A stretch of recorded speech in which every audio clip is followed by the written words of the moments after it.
Bon, aujourd'hui je suis énervé, alors je vais pas dire bonjour. Hier on m'a assommé dans les bois là, à côté de chez moi, j'ai encore une migraine de merde, et aujourd'hui il faut que j'aille à un gala. Hein? À un gala, qui commence à 1h30. Ça veut dire quoi ça? Ça veut dire que pendant toute l'après-midi, on va écouter des mecs qui vont arriver, là, tu sais, avec les cravates un peu comme moi, là, ils vont arriver, on va dire oui, vous avez bien travaillé, vous avez rapporté du pognon et tout, alors que tout le monde s'en bat les couilles. Les mecs, ils veulent quoi? Ils veulent juste aller au bar le soir. Enfin bon, il faut aller au gala, il faut aller au gala. Sauf que c'est 11h30, hein? La copine, enfin ma pote là, elle me dit ouais, j'arrive à 10h30, on ira ensemble et tout. Mais couille, elle est pas là, hein? Alors on va se faire chier, on va arriver en retard. Enfin bon, ça à la limite, c'est pas grave. Du coup, pour patienter, moi j'ai écouté Hate Eternal. Ça va pas calmer quoi. Alors je vais vous en parler. Bon, alors Hate Eternal, c'est un groupe américain, donc c'est un groupe culte. Hein. Culte pourquoi? Parce qu'il y a Eric Gretan dedans. Eric Gretan, normalement, ça va faire tilt. Tu vois, Eric Gretan, c'est pas le pignouf du coin comme le mec qui passe dehors. Ça, c'est un mec qui a joué dans Morbid Angel, donc voilà quoi. Il y a un certain prestige. Qu'est-ce qu'il y a? Ouais, donc ils ont enregistré l'album en 2002 chez Eric Gretan d'ailleurs, au Mana Studio, parce qu'il a un studio, le mec, hein, tranquille, tu vois. Et c'est sorti chez Irak Record. Mais ça, on s'en bat les couilles.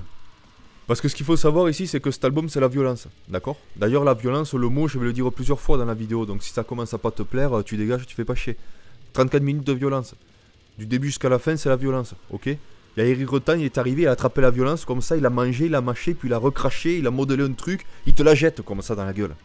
Ça, il faut l'assimiler tout de suite, hein, parce que sinon ce sera trop tard. Putain, je sais même pas comment les mecs sont arrivés à extraire autant de haine et de colère et tu sais, de compresser tout ça et foutre ça sur un disque.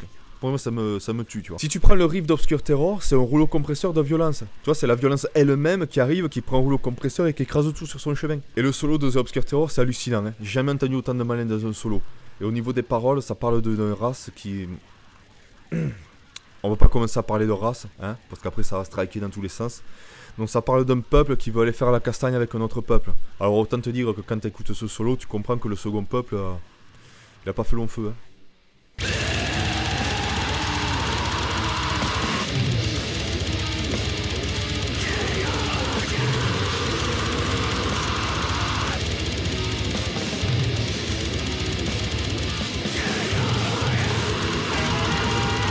Du coup, moi, je me suis demandé comment les mecs sont arrivés à un tel niveau de violence, tu vois? Comment ils sont arrivés à toucher cette colère pure, cette rage luminescente? Alors, j'ai réfléchi, et je pense qu'il y a plusieurs chemins. Moi, j'en ai trouvé un. Donc, imagine-toi, on va essayer de faire le chemin que j'ai trouvé ensemble, hein. Donc, imagine-toi, t'es en couple depuis 5 ans. Vous venez d'avoir un petit bébé, vous allez vous marier dans 5 mois, les familles s'entendent bien, et tout le voisinage dit oui, vous êtes un modèle, vous entendez bien, vous êtes fait l'un pour l'autre, des conneries quoi. Bon, c'est vendredi, t'es au travail. T'es à ton bureau, là, tu bosses. Et là, ton chef, il arrive. Il te met des petites claques comme ça. Tu vois, parce qu'il y a une hiérarchie. Il faut que tu te souviennes que toi, t'es un peu plus bas par rapport à lui sur la hiérarchie. Donc, le chef, il arrive. Il te fout des tartes, là. Et il te dit, écoute, t'as bien travaillé. Tu nous as rapporté du pognon. C'est 16h. Rentre chez toi. Donc, tout content, tu te casses. Tu conduis ton hybride de merde là, hein, que tu es en crédit pendant 15 ans. Et tu te dis, bon, il y a ma femme et mon bébé à la maison, je vais rapporter des fleurs à ma femme. Donc tu vas au fleuriste, t'achètes tes fleurs, 40 € les 10 roses là, qui vont faner dans 2 jours, c'est pute. Et tu rentres chez toi avec ton hybride et tes roses là, tout content. Donc tu arrives dans ta maison, le silence. Le silence qui est brisé par des gémissements et tu sais, le bruit du lit qui tape contre le mur là, blam, blam, blam, blam. Bon, pendant un moment, 3-4 secondes, il y a ton cerveau, il va essayer de connecter des trucs là, pour essayer d'éviter la tragédie. Mais bon, t'es cocu, hein. Alors du coup, tu vas dans la chambre. Et là, tu vois ta femme en Amazon sur un mec en train de se donner à lui comme elle s'est jamais donné à toi. Tu vois, elle a le corps en sueur, elle a du foutre dans les cheveux et tout, la totale. Alors qu'est-ce que tu fais? T'as 3 solutions. La première solution, c'est tu sors, tu vas chialer, tu prends ton iPhone de merde là et t'écris un post sur Facebook, hein, je suis malheureux, nana, tout le monde va venir liker, tu vas recevoir des messages, ah je suis désolé, ah oui mais je le savais, nanana, les faux culs, les traîtres et tout, ils vont tous arriver là, ils vont tous se rôder autour de toi, les potins, c'est génial. Solution numéro 2, tu fais War Machine. Ça c'est chaud quand même. Solution numéro 3, tu fais King of All Kings. Eric Gretan, il est rentré chez lui un jour, il a chopé sa femme en train de se faire reprendre en levrette par un random sur la table du salon. Qu'est-ce qu'il a fait? Il a pris sa guitare, il est allé au Mana Studio, il a commencé à composer. Et après, il a fait quoi? Il a pris son téléphone, il a appelé Derek Roddy. Il a dit écoute, j'ai besoin d'un batteur tout de suite là. Roddy il a répondu désolé Eric, mais là je vais pas bien. Ma femme vient de m'annoncer que ça faisait 4 mois qu'elle me faisait cocu avec un chicanos qui a le sida. Et Eric Rutan il a dit parfait, passe à 15h. L'autre il est arrivé à 15h tout chaud. Il s'est foutu derrière le kit de la batterie, il a tout défoncé. Et après il a demandé à Rutan mais au fait c'est quoi que je dois jouer? Rutan il a dit non mais c'est bon là c'est parfait, ça va bien rentrer là dans l'album. Parce que les mecs ils avaient un tel niveau de violence égal qu'ils auraient pu jouer n'importe quoi, ça aurait marché. Et d'ailleurs, c'est quoi les partitions d'Eric Rutan pour l'album? Tu sais comment il les a fait, le mec? Le mec, attends. Le mec, il est allé chercher un fusil, il a scié le canon, il a tiré 4-5 cartouches sur le mur. Tu vois, il y avait les impacts de balles comme ça. Il a pris une feuille à la con comme ça, tu vois, avec les lignes. Il a même pas pris un truc de partition pro ou quoi, il a pris un truc de bloc-notes, il a collé contre le mur et avec un crayon, il a passé comme ça. Ça a fait les tablatures. Voilà. C'est là tu comprends que c'est sûr que l'album ça pouvait être que de la violence. Et après Anderson, le pauvre, il est venu, bon il a joué, il devait être dans le même état. Anderson qui est mort en 2006. Paix à son âme.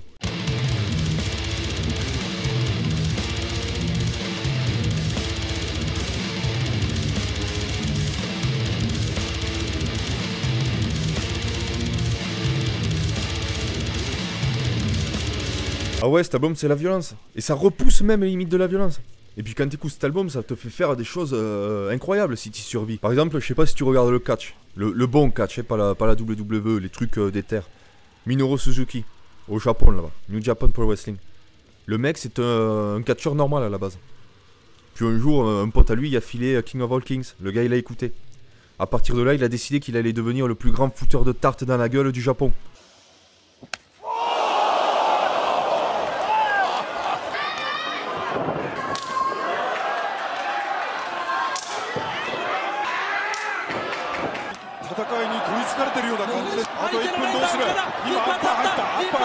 Et après le mec, comme il avait trop de violence en lui, qu'il pouvait pas tabasser plein de mecs, il a dit il va falloir que je délègue des distributions de baffes.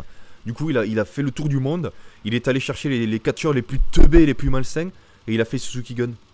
Voilà, à cause de King of All Kings. Cantona, quand il écoute King of All Kings, il sort de chez lui, le premier random qu'il voit, il lui fout un high kick.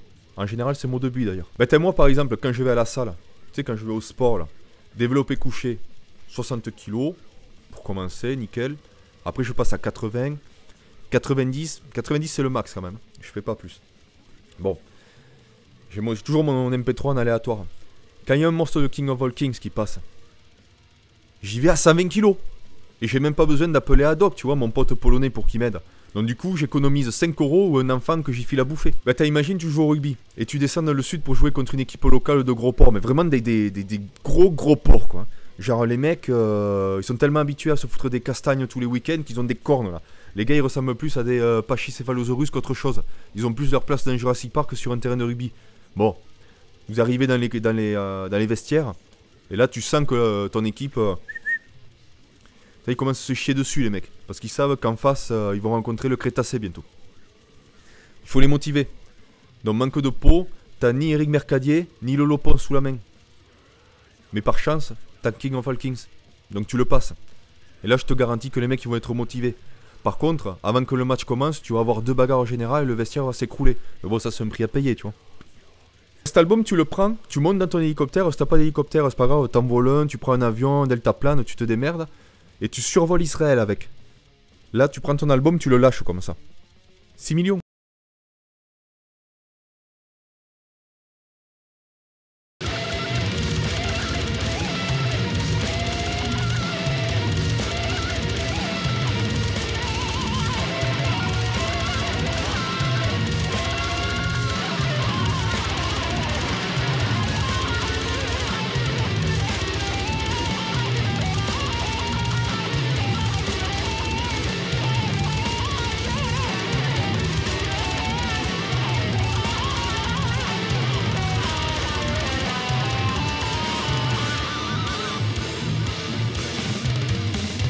Ouais bon alors il y a monsieur le maire là, qui vient de m'appeler, qui me dit qu'il faut que je parle plus de musique, mais bon, ça c'est du death brutal quoi. Donc c'est brutal du début jusqu'à la fin, à partir de là, je vois pas ce que je peux dire de plus quoi. Alors si ouais, il y a une intro, Il y a une intro, mais c'est marrant parce que j'imagine trop que c'est les mecs du label qui ont demandé à la voir cette intro. Ils sont arrivés, ils ont dit écoute Rutan, tu sais que les métalleux, il y en a pas mal de fragiles. Si tu commences l'album avec la violence, ça va pas le faire. Fous au moins une intro, je sais pas, fous un truc mignon, du classique ou quoi, qui dénote bien avec le reste de la chanson et tout. Rutan, il les a regardés comme ça, il dit ah, tu vas voir. Il a fait une intro. Mais c'est histoire de faire une intro, tu vois. Donc 40 secondes et faut voir l'intro. Mais après, moi je le remercie Rutan. Parce que cette intro, tu vois, ça te donne vraiment un aperçu de ce qui va suivre. Donc l'intro, c'est une espèce d'ambiance très malfaisante, avec une espèce de bruit dégueulasse en fond. Et puis t'as une espèce de démon qui balance une incantation, tu vois, un genre de truc genre... Tu vois, ça, si tu le mets sur Google Translate, le truc, ça va te donner... ça l'enculé, tu vas voir, tu vas charger dans un moment, sois prêt. Donc cette intro, c'est un peu un avertissement. Tu vois, c'est comme pour les films. Quand tu vas voir un film interdit au moins de 16 ans, t'as toujours un message, attention, les gosses, machin. Là, c'est pareil. Cette intro, ça veut dire, attention, gentil métalleux qui se déguise au Hellfest, peut-être tu ferais mieux de pas écouter cet album. Et surtout qu'après cette intro, ça démarre en direct. Alors je veux dire, t'as Rutan qui te pousse un hurlement enragé. C'est le titre éponyme qui arrive, King of All Kings. Et ce titre, il va t'expliquer que cet album, c'est le roi des rois du death metal. Voilà, au-dessus de cet album, t'as pas mieux. Voilà, c'est en gros ce que Rutan essaie de t'expliquer. Bon, après, est-ce qu'il a raison, est-ce qu'il a pas raison, on peut débattre. Mais voilà, le premier titre, ça démarre là-dessus. Les points sur les i ont été mis. Bon, bien sûr, hein, un titre brutal, hein, plein de rage, hein, le rythme est furieux, Roddy est énorme. Voilà. J'ai tendance à dire que cet album, c'est un bloc de violence et que tu peux pas tirer les morceaux indépendamment les uns des autres. Que, en fait, quand tu écoutes cet album, tu l'écoutes à un trait et puis tu n'arrives pas à différencier les morceaux. Et je suis un peu méchant en disant ça parce que c'est pas vrai en fait. À force d'écouter l'album, tu te rends compte que tu vas parfaitement définir tel titre, et même tu vas même finir comme pour Chillen Bonhomme. Hein. Tu vas finir par chanter les riffs chaque fois que tu les entends, comme pour Power ZB par exemple. C'est bien, ça marche bien là-dessus. Bon alors par contre, quand tu écoutes l'album, c'est vrai que des fois tu as un peu de quelques surprises, tu as des moments un peu calmes. Alors attention, quand je dis calme, hein, c'est pas des moments comme Rivers of Nihil où tu vas avoir un truc planant avec un saxophone. Non, non, non. C'est des solos qui peuvent paraître un peu plus mélodiques et qui dénotent pas mal par rapport à la brutalité. Par exemple sur Servant of the Gods, Eric Rutan il fait un solo un peu plus calme, un peu plus... j'ai failli dire mielleux, mais non c'est pas mielleux, je peux pas mettre mielleux sur ça quoi. Mais disons que par rapport à la violence qu'on a subie pendant 3 minutes, d'avoir un solo aussi apaisé, on va dire, ça fait bizarre. Enfin apaisé vite fait, hein. Parce que derrière, t'as Roddy qui est quand même en train de défoncer sa batterie comme les croisés ont défoncé les Sarrasins lors de la première croisade à Jérusalem.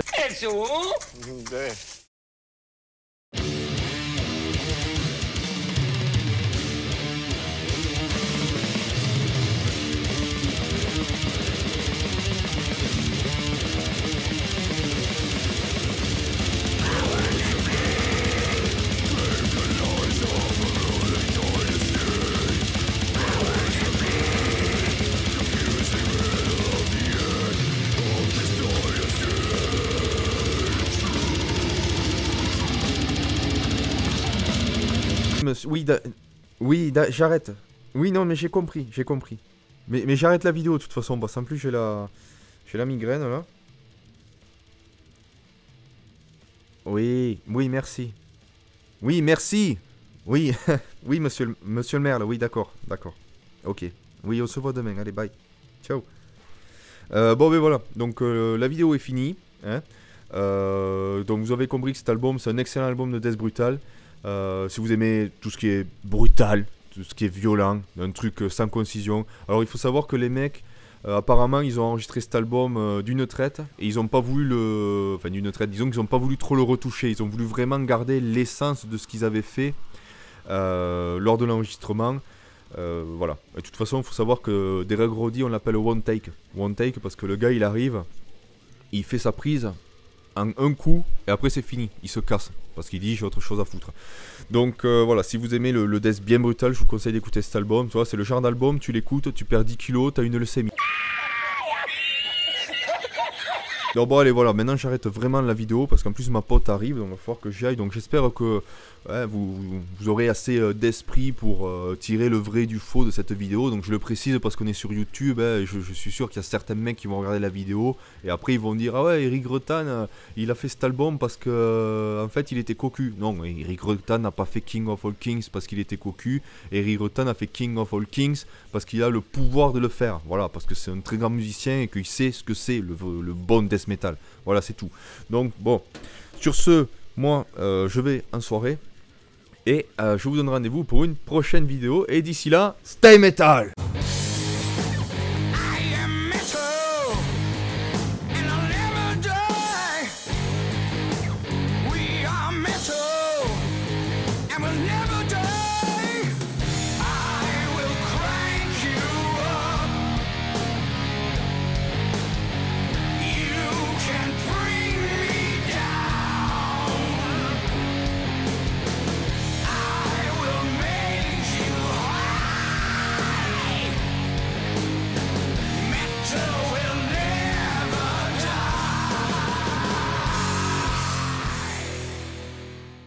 Bon alors il y a mes collègues, ils sont marrants, ils m'ont dit comme on va se taper des Photoshop pendant toute une après-midi, on va se faire chier, ramène de l'alcool. Et j'ai envie de ramener ça. Et ça je l'ai déjà montré dans une de mes vidéos. Et j'avais dit que c'était de l'alcool coréen. Regardez. Vous voyez ça?